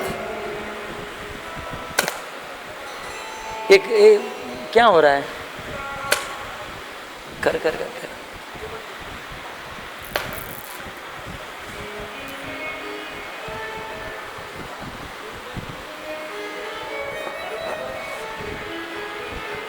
हो गया? चालू न करे फरीથી કીડો છે ને।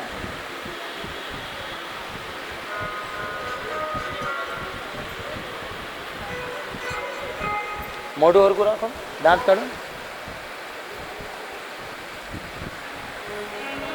ટિકિટ બીજી લઈ લેશું, ટિકિટ બીજી લઈ લેશું। हरे कृष्णा कृष्णा कृष्णा कृष्णा हरे हरे।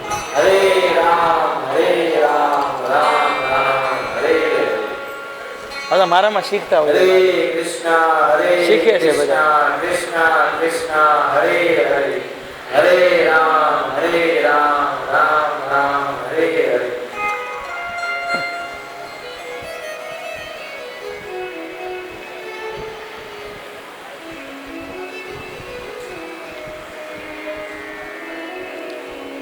कौरवों की सेना समुद्र के समान विशाल थी और पांडवों की सेना मात्र 5 पांडव थे और गिने चुने लोग थे।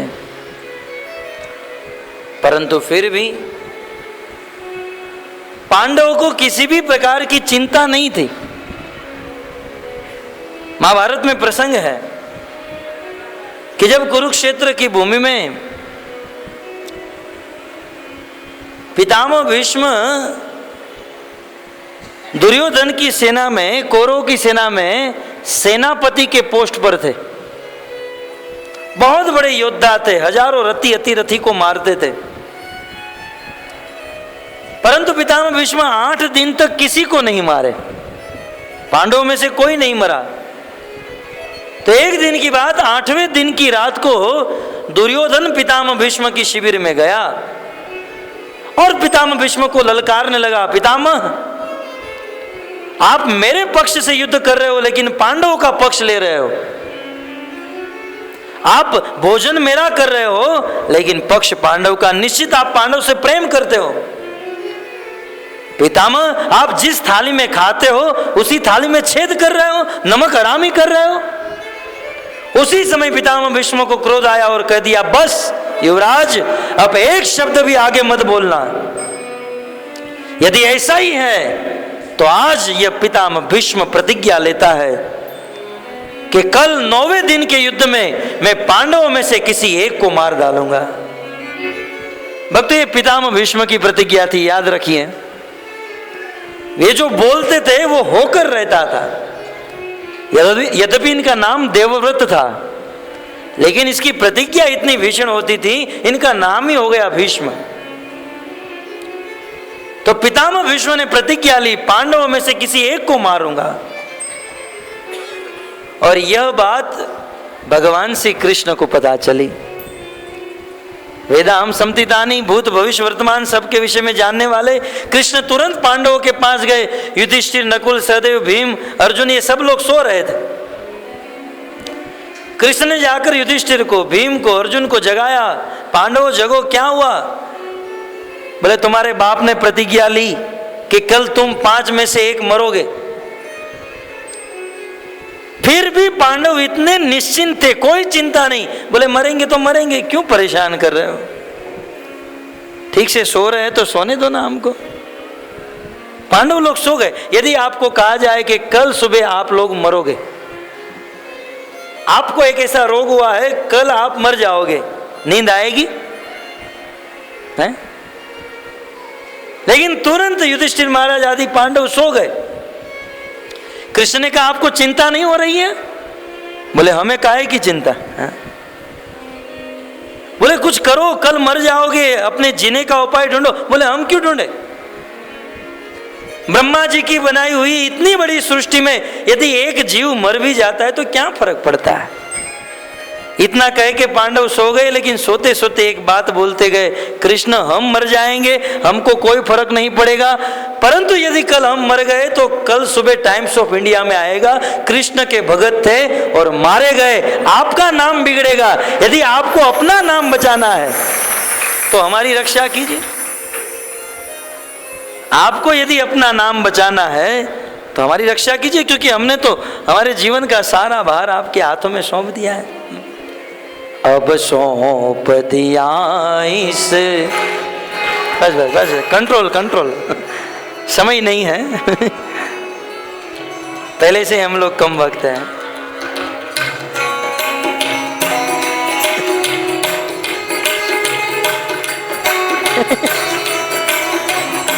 जबरदस्ती खिला गवाएंगे। अब सौंप दिया इस जीवन का सब भार तुम्हारे चरणों में। अब गाइए,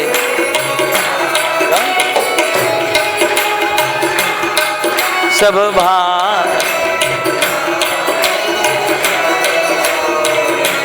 है जीत तुम्हारे चरणों में,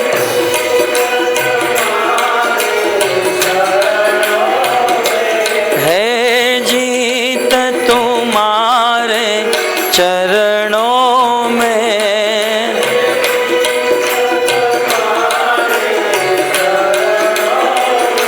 है हार तुम्हारे चरणों में।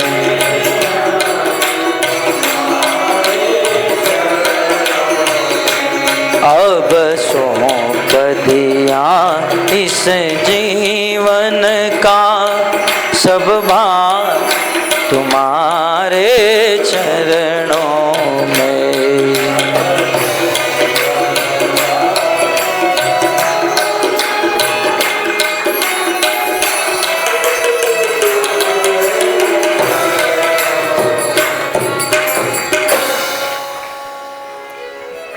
चिंता, मैं चिंता से इस विषय पर आ गया। श्रोताओं को थोड़ा ध्यान होना चाहिए। इस जगत में सब लोग चिंतित है। कारण क्या है? कारण कि सब लोग ये सोचते हैं कि मैं ही अहम मनान, मैं ही सब कुछ करने वाला हूं। लेकिन जीवन का सब कुछ यदि भगवान के हाथों में सौंप दे कि कृष्ण यदि जिलाना है, मारना है, विजयी करना है, हराना है, सब आपके हाथों में, फिर वो हमारी चिंता नहीं, फिर तो वो कृष्ण की चिंता है। बताइए, पांडवगण सो गए, कृष्ण पूरी रात जगते रहे। महाभारत में वर्णन है। पांडवों को कोई चिंता नहीं, वो सो गए, कृष्ण पूरी रात अब क्या करे। पितामह भीष्म भी मेरे भगत हैं, ये पांडव भी मेरे भगत हैं, दोनों भगत के बीच में मैं फंस गया। पितामह भीष्म की प्रतिज्ञा पूर्ण नहीं हुई तो भी कहेंगे कि ये भक्त वत्सल नहीं, पांडव मरेंगे तो भी भक्त वत्सल। क्या करे क्या करे, भगवान को सोचने पर मजबूर कर दिया भक्तों ने। उस समय भगवान श्री कृष्ण ने पूरी रात उपाय बनाया और भोर में सुबह ब्रह्म मुहूर्त में द्रौपदी को जगाया। बहना जल्दी जगो। द्रौपदी ने कहा, भैया आज सुबह सुबह मुझे जगा रहे हो? बोले तुम्हारा काम पड़ा है, चलो। द्रौपदी को जगाकर लेकर जाने लगे। बोले भैया कहाँ जा रहे हैं? बोले चलो मैं तुम्हें रास्ते में समझा दूंगा। तब तक चलते चलते पितामह भीष्म की शिविर के पास पहुंच गए। कृष्ण ने द्रौपदी को समझाया, देखो बहना तुम्हें कुछ नहीं करना है, क्योंकि 8वें दिन रात को पितामह भीष्म ने दुर्योधन को कहा था कि मैं प्रतिज्ञा लेता हूं कि कल 9वें दिन के युद्ध में पांडवों में से एक को मार डालूंगा, और दुर्योधन कल सुबह तुम्हारी पत्नी को भेज देना, मैं उसे अखंड सौभाग्यवती का आशीर्वाद दे दूंगा। ये बात कृष्ण जान गए थे और कृष्ण द्रौपदी को कहने लगे, द्रौपदी कुछ नहीं करना है, पितामह भीष्म अभी ध्यान में बैठे हैं, आंखें बंद हैं, तुम्हें वहां जाकर उनको मात्र प्रणाम करना है। बस भैया इतना ही काम था, ये तो मैं दोपहर को भी कर लेती थी, मेरी नींद आपने बिगाड़ दी है। बोले तुम जानती नहीं हो, ये काम अभी हो सकता है। द्रौपदी चलने लगी। कृष्ण ने कहा रुको रुको, अपना घूंघट खींच लो, क्योंकि कभी कभी ध्यान में आंखें खुल जाती हैं। द्रौपदी चलने लगी, चप्पल का आवाज आने लगा। कृष्ण ने कहा रुको द्रौपदी, अपना चप्पल निकाल दो। कृष्ण ने द्रौपदी के चप्पल को भी निकाल दिया। अब द्रौपदी पितामह भीष्म की शिविर में गई। पितामह भीष्म ध्यान में बैठे हैं। द्रौपदी ने प्रणाम किया। पितामह भीष्म को संभ्रम हुआ कि दुर्योधन की पत्नी आई है, आंखें बंद ध्यान में बैठे हैं, और पितामह भीष्म ने वरदान दिया, अखंड सौभाग्यवती भव। आंखें खोली तो देखा ये तो पांडवों की पत्नी द्रौपदी है। तुरंत पितामह भीष्म समझ गए कृष्ण के अलावा ये किसी की करतूत नहीं हो सकती है। तुरंत अपनी शिविर से बाहर निकल कर देखे तो अपने बगल में द्रौपदी के चप्पल को रख कर खड़े थे। बोलिए पितामह, कल रात को आपने प्रतिज्ञा ली पांडवों में से एक को मारूंगा, और आज ब्रह्म मुहूर्त में वरदान दिया अखंड सौभाग्यवती भव का। आप प्रतिज्ञा को तोड़ोगे कि वरदान को तोड़ोगे? और उसी समय पितामह भीष्म ने और एक प्रतिज्ञा की, केशव मेरी प्रतिज्ञा तो टूटेगी, लेकिन मैं और एक प्रतिज्ञा लेता हूं कि आज के युद्ध में मैं आपकी प्रतिज्ञा तोड़वा दूंगा। इस प्रकार से भक्तों, भगवान अपने भक्तों की रक्षा करते हैं, देखा गया है।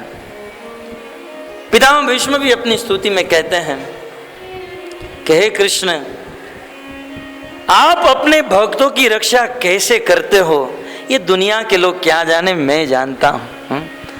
मैंने देखा है आपको कुरुक्षेत्र की भूमि में अपने भक्तों की रक्षा करते हुए, और उसमें भी आपने जो अर्जुन की रक्षा की है, धन्य है कृष्ण। संसार की कोई ताकत अपने भक्त की वैसे रक्षा नहीं कर सकती है जैसे आप अपने भक्तों की करते हो।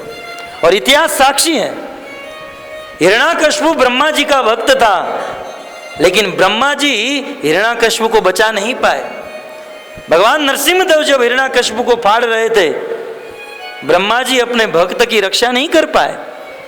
रावण शिव जी का भक्त था, लेकिन जब भगवान श्री रामचंद्र रावण को मार रहे थे, तब शिव जी रावण को बचा नहीं पाए, भले अपना भक्त था। कंस दुर्गा देवी का भक्त था, लेकिन कृष्ण जब कंस को मारेंगे दुर्गा देवी बचा नहीं पाएगी। लेकिन भगवान अपने भक्त की जो रक्षा करते हैं, पितामह भीष्म कहते हैं मैंने देखा है। विजय रथ कुटुंब आत तोत्रे, क्योंकि गाने लगेंगे तो फिर समय छूट जाएगा। समय तो ऑलरेडी हो ही चुका है, समाप्त करें करें। कुछ लोग मन ही मन श्राप देते होंगे, ये कब बंद होंगे, हैं? कब प्रसाद मिलेगा, हैं? चलो 5 मिनट ले लेते हैं, अब एक दिन बढ़ ही चुका है तो फिर।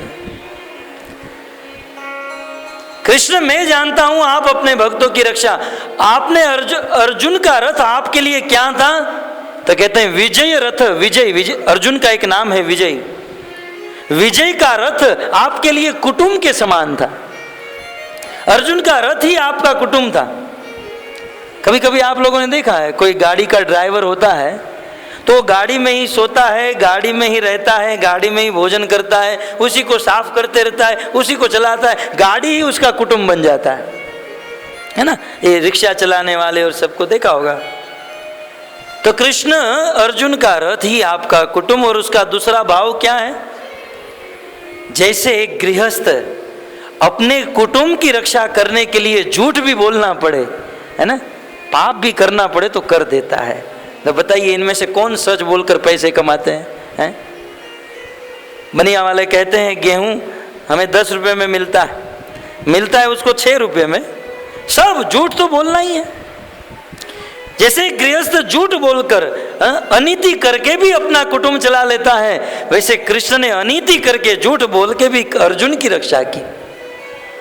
नहीं तो महाभारत के युद्ध में कुछ नियम थे कि रथ को कैसे चलाना, कहाँ चलाना, रॉन्ग साइड में रथ को नहीं चलाना, ऊपर नीचे न करना, सारथी को मात्र चलाना ही होता था और कुछ नहीं। लेकिन भगवान श्री कृष्ण अर्जुन की रक्षा करने के लिए क्या बताए, वैसे तो अनेकों प्रसंग हैं, परंतु एक प्रसंग महाभारत में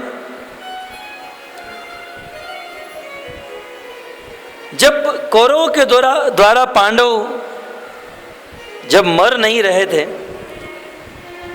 तब एक दिन दुर्योधन ने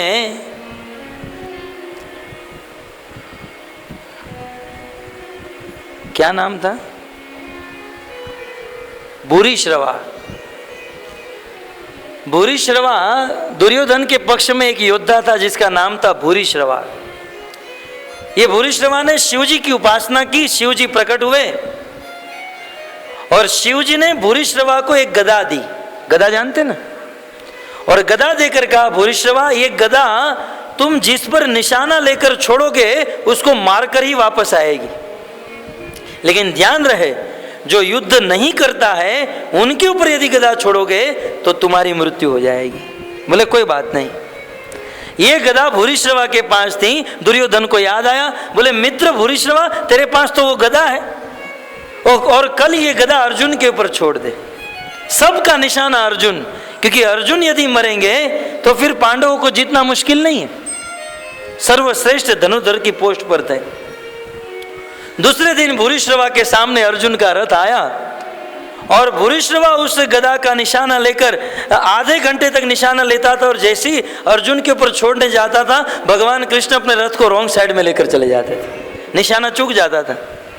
यद्यपि सारथी को, ड्राइवर को ये नियम नहीं है, महाभारत का नियम था ड्राइवर को सीधा सीधा रथ चलाना है, लेकिन भगवान अपने भक्त अर्जुन की रक्षा करने के लिए भले मेरा नाम बिगड़े तैयार है, आरटीओ वाला पकड़ ले तैयार है, जेल में जाना पड़े तैयार है, लेकिन मेरा भक्त बचना चाहिए। अनीति करके भी भगवान ने अपना नियम तोड़ दिया हम पितामह भीष्म के सामने।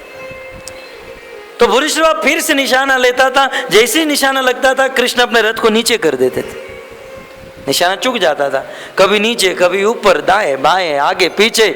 भूरिश्रवा थक गया, इतना क्रोध आया, कृष्ण ने इतना क्रोध उत्पन्न करवाया, और क्रोध में तो आप जानते हैं क्रोधात भवति सम्मोह, सम्मोह बुद्धि विभ्रम, बुद्धिशात बुद्धि भ्रमशात बुद्धि नाशो बुद्धि नाशात प्रणश्यति।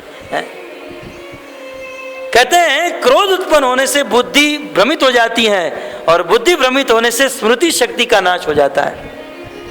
भूरिश्रवा को याद नहीं रहा शिव जी ने क्या कहा था, और कृष्ण ने इतना क्रोध दिलाया, इतना क्रोध दिलाया, भूरिश्रवा ने वह गदा अर्जुन का तो निशाना नहीं ले पाया, अंत में कृष्ण के ऊपर छोड़ दिया। ये साला निशाना लेने ही नहीं देता है, ऐसे करके छोड़ा, और कृष्ण के हाथ में शस्त्र नहीं था, और वह गदा कृष्ण को स्पर्श होकर रिबाउंस होकर भूरिश्रवा के ऊपर आई, और भूरिश्रवा की मृत्यु हो गई। ये है भगवान श्री कृष्ण की कृपा। अनेकों बार पितामह भीष्म कहते हैं कि अपने भक्त अर्जुन की रक्षा करने के लिए कृष्ण क्या नहीं करते थे। उस दिन मैंने प्रतिज्ञा ली कि मैं कृष्ण की प्रतिज्ञा को तोड़वाऊंगा, और जो अपने भक्त के भक्त वत्सल हैं, भक्तों की रक्षा करने वाले, पितामह भीष्म और अर्जुन का सामना हुआ और घमासान युद्ध करने लगे। कहते हैं पितामह भीष्म अपने तरकस से वैसे बाण निकालते थे, उनके हाथ का एक चक्र बन गया, और अर्जुन को 18 दिन के महाभारत के युद्ध में कभी पसीना नहीं आया। पितामह भीष्म के सामने जब अर्जुन युद्ध करने के लिए आए, जीवन में प्रथम बार अर्जुन को पसीना आया। एक से एक सर्पों के समान बाण पितामह भीष्म चलाने लगे, और उस समय भगवान कृष्ण ने देख लिया कि यदि मैं कुछ नहीं करूंगा तो ये पितामह भीष्म मेरे भक्त अर्जुन को मार डालेंगे। भक्त अर्जुन की रक्षा करने के लिए, पितामह भीष्म की प्रतिज्ञा की रक्षा करने के लिए भगवान श्री कृष्ण जैसे एक सिंह किसी हाथी के ऊपर कूद पड़ता है, वैसे अर्जुन के रथ से कूद पड़े। एक टूटे हुए रथ का चक्का हाथ में धारण कर लिया और पितामह भीष्म के ऊपर वार करने लगे। अर्जुन कृष्ण के चरण को पकड़ के रह गए, कृष्ण आप अपनी प्रतिज्ञा मत तोड़िए, आप शस्त्र मत चलाइए। और उस समय पितामह भीष्म कहते हैं कि जब भगवान श्री कृष्ण एक सिंह की तरह किसी हाथी के ऊपर जैसे कूद पड़ता है, वैसे कृष्ण कूद पड़े। उस समय पितामह भीष्म बाणों की बौछार करने लगे। पितामह भीष्म के तीक्ष्ण बाणों से भगवान कृष्ण का कवच टूट गया, कृष्ण के शरीर में अनेकों बाण लग गए, कृष्ण का शरीर खून खून हो गया।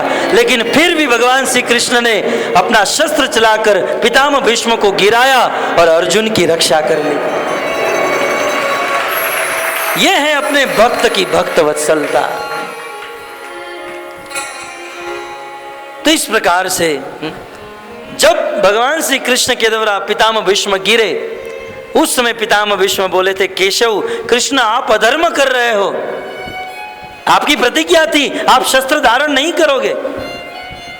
लेकिन पितामह भीष्म क्या जाने, अपने भक्त पितामह की प्रतिज्ञा की रक्षा करने के लिए भगवान कृष्ण ने अपनी प्रतिज्ञा भी तोड़ दी।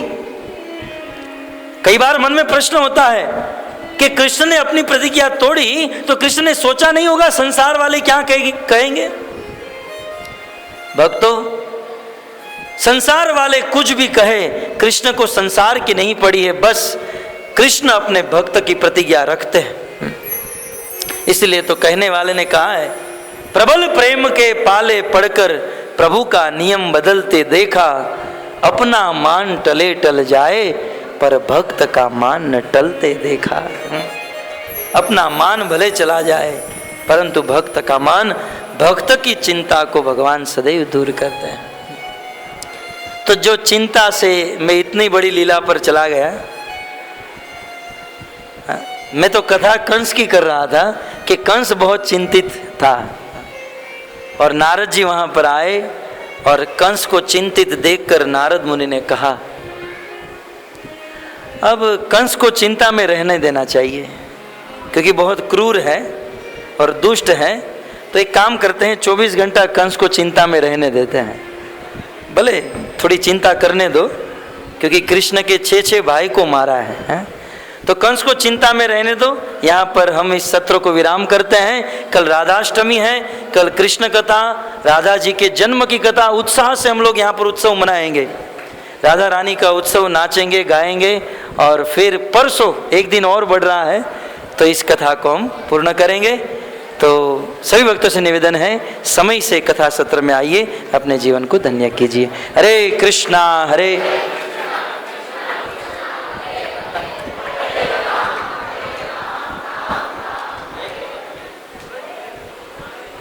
हरे कृष्णा कृष्णा कृष्णा हरे हरे, हरे राम राम राम हरे हरे। बोलने से हम सुने कथा सुन रहे हैं, इससे तो सुन रहे कथा सुनने का, कि जो प्रैक्टिकल रस आपको मिलेगा प्रभु जी का कहना है हरिनाम से मिलेगा। हरिनाम प्रैक्टिकल आप उच्चारण करेंगे, जिह्वा में नाम लेंगे, तब हरिनाम के रस मिल पाएगा। इसलिए प्रैक्टिकल